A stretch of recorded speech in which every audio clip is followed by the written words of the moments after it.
Love सबके लिए same लगता है, पर सच ये है कि मेन और विमेन लव को बिल्कुल अलग तरीके से एक्सपीरियंस करते हैं। साइंस कहता है मेन का ब्रेन लव के टाइम डिफरेंटली रिएक्ट करता है। एक परफेक्ट मिक्स होता है बायोलॉजी, साइकोलॉजी और पर्सनल एक्सपीरियंस का, जो डिसाइड करता है कि एक मैन कैसे अट्रैक्ट होता है, अटैच होता है और फाइनली कमिट करता है। हार्वर्ड मेडिकल स्कूल के रिसर्च के अकॉर्डिंग जब एक मैन लव के अर्ली स्टेज में होता है, उसके ब्रेन में डोपामिन फ्लड होता है, वही केमिकल जो कोकीन या अल्कोहल के टाइम रिलीज होता है। इसलिए वो फर्स्ट स्टेज ऑफ लव इतना एडिक्टिव और इंटेंस लगता है जैसे दुनिया रुक गई हो। लेकिन मोस्ट मैन क्या करते हैं, वो इस फीलिंग के बारे में पोस्ट नहीं करते, ना ही ओपनली बात करते हैं। सोसाइटी ने उन्हें सिखाया है कि इमोशंस को छुपा के रखो, इसलिए उनके लव के साइंस सटल होते हैं, दिखते कम हैं पर फील बहुत ज्यादा होते हैं। और जब आप समझ जाओगे कैसे एक मैन इमोशनली फॉल करता है, तो आप अपने रिलेशनशिप्स को डीपर, हेल्थियर और ज्यादा फुलफिलिंग बना सकते हो। आप सटल क्यूज समझने लगते हो, जेन्युइन कनेक्शन बिल्ड करते हो और वो हनीमून फेज के बाद भी लव रियल बन जाता है। चाहे आप एक नई रिलेशनशिप स्टार्ट कर रहे हो या एग्जिस्टिंग वन को स्ट्रांग बनाना चाह रहे हो, ये अंडरस्टैंडिंग एक गेम चेंजर हो सकती है। Stage 1, it all starts with the spark. Main mostly आंखों से फॉल करते हैं। पहली स्पार्क विजुअल होती है, एक इंस्टिंक्टिव अट्रैक्शन। एवोल्यूशनरी बायोलॉजी के हिसाब से फिजिकल क्यूज सिग्नल करते हैं हेल्थ और कंपैटिबिलिटी। पर इसका मतलब ये नहीं कि मेन शैलो होते हैं, बिल्कुल नहीं। उनके लिए अट्रैक्शन सिर्फ लुक्स का नहीं होता, प्रेजेंस, कॉन्फिडेंस और एनर्जी का होता है। वो नोटिस करते हैं कैसे कोई अपने आप को कैरी करता है, कैसे किसी का वाइब, स्माइल या एंथुजियाज्म फॉर लाइफ उन्हें इंस्टेंटली ड्रॉ करता है। Stage 2, connection is built not just felt. सोच के देखो, जब कोई दिल से हंसता है या जब एक सिंपल सी नजर क्राउडेड रूम के अक्रॉस मिलती है और सब कुछ रुक जाता है, वो मोमेंट एक instant, almost primal reaction trigger करता है एक मैन के ब्रेन में। साइंस भी यही कहती है। एवोल्यूशनरी साइकोलॉजी के रिसर्च के अकॉर्डिंग वो मेन जो एक वुमन के इंटरेस्ट को थोड़ा ओवर एस्टिमेट करते हैं और फिजिकल अट्रैक्टिवनेस को ज्यादा वैल्यू देते हैं, वो जनरली जल्दी फॉल इन लव कर जाते हैं, क्योंकि अट्रैक्शन ही वो डोर होती है जो क्यूरियोसिटी को ओपन करती है। यही वो पहला स्टेप है जो एक मैन को थोड़ा और आगे बढ़ने, सरफेस के पार जाके एक्सप्लोर करने पे मजबूर करता है। पर याद रखो, ये पूरी कहानी नहीं है। अट्रैक्शन सिर्फ इग्निशन है। जैसे कार स्टार्ट करने के लिए स्पार्क जरूरी होती है, वैसे ही लव के जर्नी में यही पहला स्विच होता है। बिना स्पार्क के कनेक्शन शुरू ही नहीं होता। शुरू होती है असली कहानी, कनेक्शन। स्पार्क के बाद जो स्टेज आती है, वही डिसाइड करती है कि लव सिर्फ फीलिंग है या फाउंडेशन बन सकता है। यहां मेन सिर्फ स्माइल या लुक से आगे देखना शुरू करते हैं। अब उन्हें चाहिए conversations that flow, shared interests और वो रेयर कंफर्ट जोन जहां दोनों अपने गार्ड डाउन कर सकें, बिना फिल्टर, बिना प्रेशर। कभी वो कनेक्शन एक कॉमन प्लेलिस्ट से बनता है, कभी एक फनी मीम से जिसमें सिर्फ तुम दोनों को मजा आता है, और कभी एक रैंडम हाइकिंग प्लान से जहां तुम दोनों अपना रियल वर्जन दिखाते हो। यहां शो ऑफ नहीं चलता, ग्रैंड जेस्चर नहीं, स्मॉल मोमेंट्स मैटर करते हैं। वो साइलेंट क्वेश्चन होता है, क्या मैं यहां अपना रियल सेल्फ हो सकता हूं?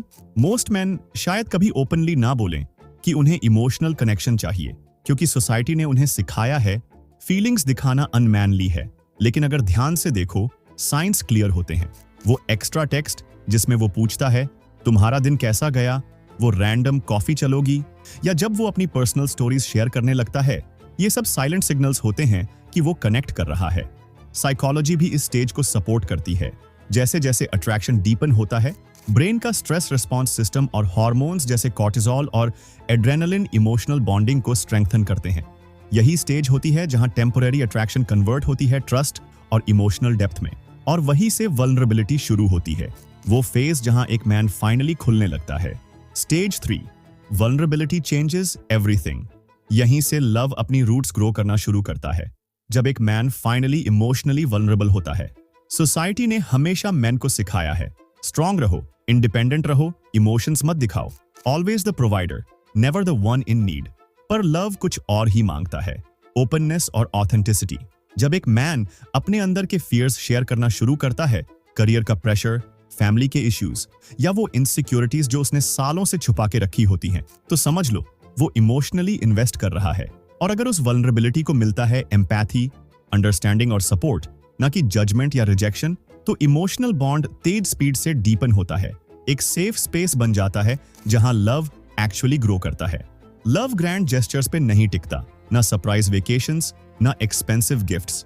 लव बनता है उन छोटी ऑनेस्ट मोमेंट्स में जहां वॉल्स गिरती हैं और ट्रस्ट एंटर करता है। जैसे जब वो अपनी वर्क फेलियर एडमिट करता है और तुम एनकरेजमेंट देती हो, या जब वो पास्ट हार्ट ब्रेक्स के बारे में खुल के बात करता है और तुम बस सुन लेती हो। ये ही रियल इंटीमेसी होती है। साइंस भी यही कहता है। फॉलिंग इन लव एक केमिकल सिंफनी जैसा प्रोसेस है। Oxytocin, the bonding hormone, trust और कनेक्शन क्रिएट करता है। पर मेन के केस में इनिशियली उनका टेस्टोस्टेरोन लेवल हाई होता है, जो उन्हें वल्नरेबल होने से रोकता है। जब वो फाइनली ओपन होते हैं तब ऑक्सीटोसिन फ्लो करता है और वही मोमेंट होता है जहां लाइक ट्रांसफॉर्म होता है लव में। Falling in love is easy, लेकिन कमिट करना वो एक डिसीजन होता है जिसमें हार्ट और माइंड दोनों एक बैटलफील्ड पे मिलते हैं। फॉलिंग इन लव एफर्टलेस लगता है, जैसे कोई नेचुरल पुल जिसे रेजिस्ट करना इम्पॉसिबल है। पर कमिटमेंट एक चॉइस है, एक कॉन्शियस डिसीजन जहां इमोशंस के साथ लॉजिक भी बात करता है। इस स्टेज पे मेन सोचने लगते हैं बड़े क्वेश्चंस। क्या मैं इस पर्सन के साथ रियल फ्यूचर देख सकता हूं? क्या हमारे गोल्स और वैल्यूज मैच करते हैं? करियर, परिवार, जीवन दिशा। क्या ये रिलेशनशिप मुझे बेटर बना रही है? मोर काइंड, मोर फोकस्ड, मोर ग्राउंडेड। कमिटमेंट पैशन के इंटेंसिटी पे नहीं टिकता, क्योंकि पैशन कभी ऊपर कभी नीचे जाता है। ट्रू कमिटमेंट कंसिस्टेंसी और रिलायबिलिटी पे बिल्ड होता है। वो याद रखता है उन स्मॉल मोमेंट्स को, जैसे तुमने उसके टफ वीक में एक छोटी सी नोट लिखी थी, you've got this, या तुमने उसकी स्मॉल विन सेलिब्रेट की जब किसी और ने नोटिस भी नहीं किया। ये ही होती है रियल लव की मेमोरी बैंक। कमिटमेंट मतलब हर दिन चूज करना, इवन जब लाइफ मैसी हो जाए, आर्ग्यूमेंट्स, स्ट्रेस या प्रेशर के बीच भी। रिसर्च कहता है कि कई सिचुएशंस में मेन रोमांटिक कनेक्शन के लिए ज्यादा क्रेव करते हैं, क्योंकि उन्हें वो इमोशनल सेफ्टी कहीं और नहीं मिलती। यही वो फेज होता है जहां इन्फैचुएशन इवॉल्व होता है मैच्योर लव में, जो ग्राउंडेड होता है म्यूचुअल रिस्पेक्ट और शेयर्ड पर्पस में। Stage 5, keeping love alive. Falling in love magical होता है, एक व्हर्लविंड ऑफ इमोशंस, एक्साइटमेंट और डिस्कवरी। पर स्टेइंग इन लव वो इंटेंशनल होता है। उसके लिए एफर्ट चाहिए दोनों साइड से। मेन के लिए रिस्पेक्ट, अप्रिशिएशन और सपोर्ट ऑप्शनल नहीं, एसेंशियल है। यही उन्हें इमोशनली इन्वेस्टेड रखता है।